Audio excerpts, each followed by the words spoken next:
All right, I'm not sure if this is going to end up being a video, but I'll start it anyway. This is the John Deere JX75 made in 2003. It's a push lawnmower. And the problem is that although it did start, I've got fuel actually dripping from the bottom of the carburetor bowl here. So as a first effort, I'm going to clean this all off with compressed air and have a closer look. There's a fuel shut-off valve. I'll turn this off now. All right, to have a closer look, I'm going to undo the fuel intake here. Looks like it's held on with these two bolts. And looks like a vacuum tube up higher. I'll get all those off and get it onto the bench.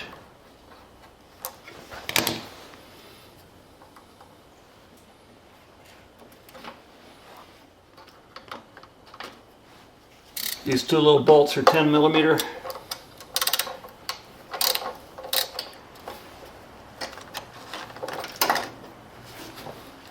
Now, a wise mechanic always records what was there before he tried to fix it, and so I'm going to do that now. In particular, where these wires go. One will be the choke and the other will be the throttle.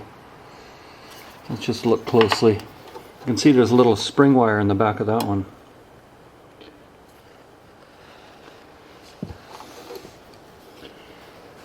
And the one on the right hooks up to here. The one on the left back into there. I'm not sure if you can see that part. This fuel line is cracked, so I'm going to have to replace it. It looks like it's 3/16. And then this, I'll show you how. It was like this, and I just pull up over this way. I can get that first one out.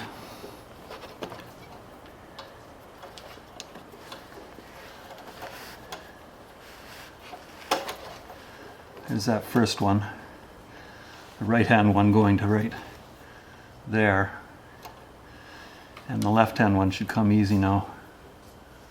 There's a little spring wire with it as well. Okay, let's take it to the bench. All right, let's have a closer look. Two gaskets, they look to be okay. I don't have a gasket set. Probably my first mistake. This one looks a little dirty right here. You can see these little screws open these vents. As I say, one is the choke, one is the carb. One is the throttle, one is the choke. I'm not sure which is which at this point.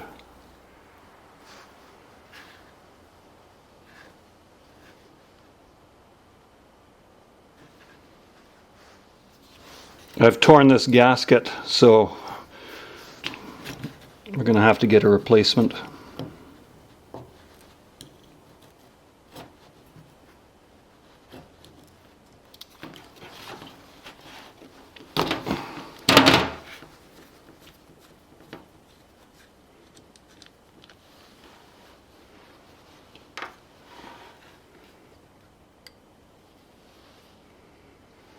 The bowl looks nice and clean.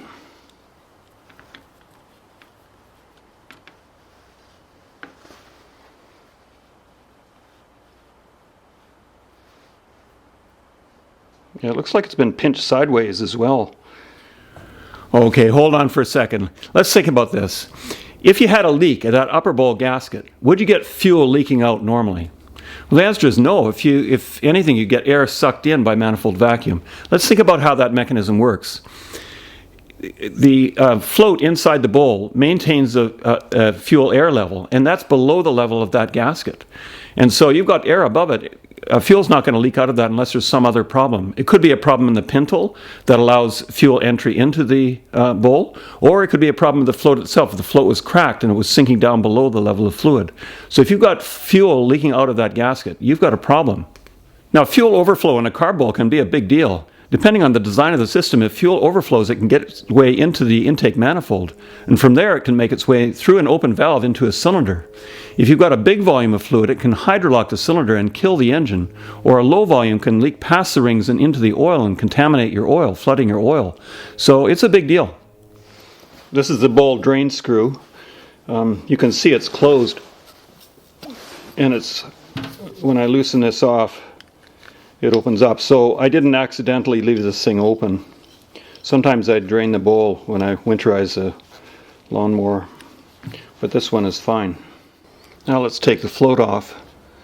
It looks like this end is a little bit flared. It looks like they tapped on this end, so I'm just going to twist and pull. Oh yeah, this is coming fine.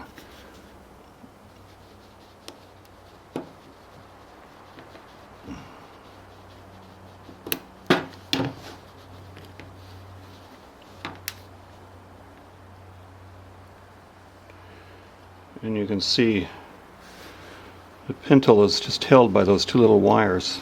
Do you see that?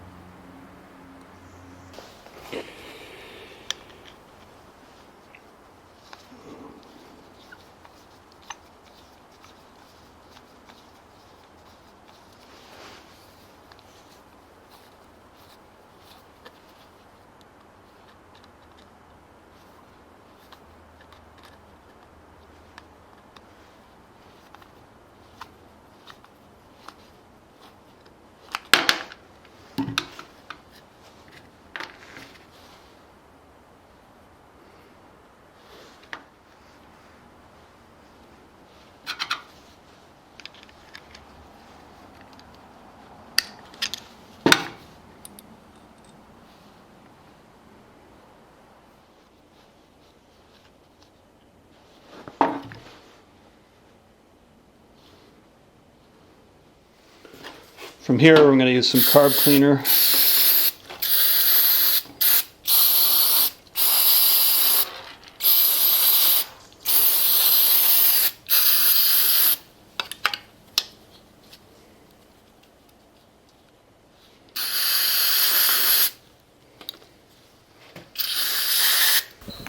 Well, the ultrasonic cleaner messed up my audio, so this is a voiceover. For ultrasonic cleaning, I used a 50-50 mix of zip cleaner and distilled water. You don't need to use ultrasonic cleaning, but it does a somewhat better job compared to hand cleaning alone.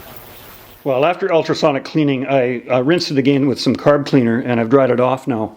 And the one thing that you can mess up here is this could go on either way. And so it was actually nice that I recorded it because I'd forgotten which way it goes in. It goes in this way. You can check the previous films. Like so.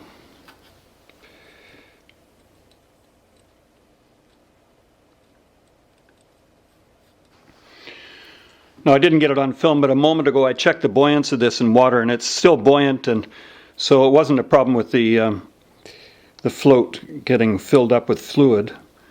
Now we'll just slide this baby back into place. Now this is the square cut OEM O-ring, and unfortunately at the Napa dealership anyway, they don't have an exact fit for me. They just have a round cut O-rings. This is my best fit. I'm going to try this. If this doesn't work, we'll end up having to go to a specialist store to get it fitted. I was skeptical this would fit, but it's actually fitting pretty well.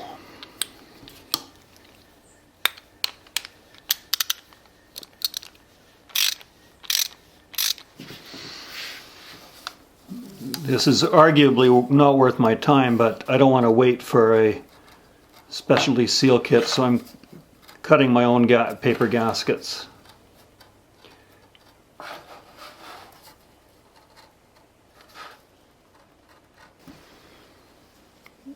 That looks pretty good. Now I think you noticed that for a 16-year-old mower, that carb was pretty clean. I think that's because when I winterize my mower, I shut off the fuel petcock here, turning this valve here, with the engine running, and I let it run out of fuel. That way the carb is mostly empty, and there's almost no fuel left to form gum and varnish that can block jets and needle valves. Well, that's it. I buttoned it back together again, and the leak is gone. In retrospect, it was leaking at this bottom retaining right here, and replacing the gasket at that position solved the problem. I hope this helps with your repair. Thanks for watching.